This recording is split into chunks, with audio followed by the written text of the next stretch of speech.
hearing. I'd like to ask you about the scope of the session's recusal. I'm not sure where we stand today based on the letter which this committee received from the Attorney General. Have you had an opportunity to read the wording in his recusal and the letter that he sent this committee? I'm familiar with it, Senator, from media accounts. I was pretty busy with your colleagues yesterday. I know I didn't read the letter yesterday, but I'm generally familiar with it. What he said in his recusal Thursday, quote, "I have now decided to recuse myself from any existing or future investigations of any matter relating in any way to the campaigns of the President of the United States." This, I might say, is a partial recusal when it comes to the investigations into Russian influence on President Trump and his circle of advisors and associates. This recusal does not extend to post-election Russian contacts with the Trump transition team and the Trump administration, like the Russian ambassador's meetings with Jared and Michael Flynn, on its face.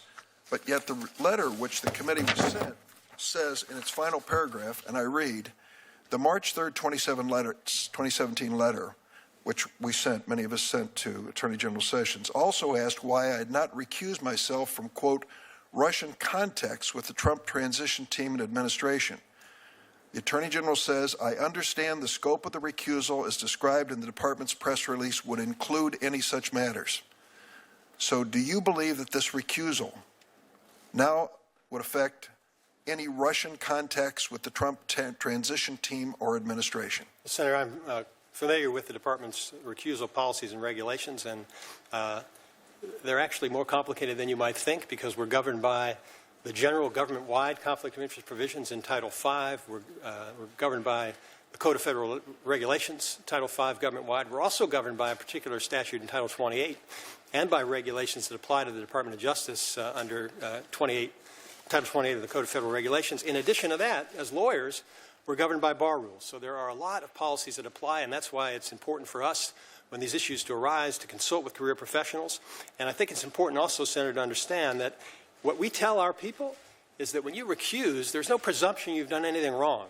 But you recuse because the issue justifies your recusal. So I don't know the details. If I were confirmed, I would certainly make sure that if the Attorney General were recused, that I wouldn't discuss the matter with him, and I have not discussed the matter with him. Thank you, but that's not my question. What I'm asking you to do, and I want to give you the time to do it properly because this is an important matter, and I know you're an excellent attorney and want to get this done right.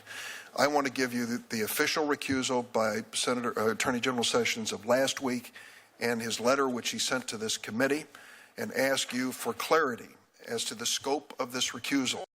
I think that the Attorney General left a wide gap in there about contacts between the Russians and the transition team and any members of this administration. And I want to know how you read it in light of these two, and I want to give you the time to do it properly and professionally. Senator, I appreciate it, but I just don't know how I would have a basis for evaluating that without access to the information. I presume that the Attorney General consulted with career professionals in the department who knew the facts. And if I become the Deputy Attorney General, and I believe that that's not a sufficient recusal, I'll certainly consult with them. But if I were to read it today, Senator, I would only know what you knew. I wouldn't know what was the nature of the investigation. I wouldn't know what's under investigation that you may or may not need to recuse from. So I just wouldn't be in position to comment on whether it's adequate. But I do know that I know the people in the department who make these decisions. These are nonpartisan career folks, and I believe they would have made a good faith effort to appropriately. Mr. Rosenstein, I'm not questioning the process. I'm just asking for clarity as to the recusal of the Attorney General in his own words, not for the entire process that led up to his conclusion. I'm asking you how you read his own words.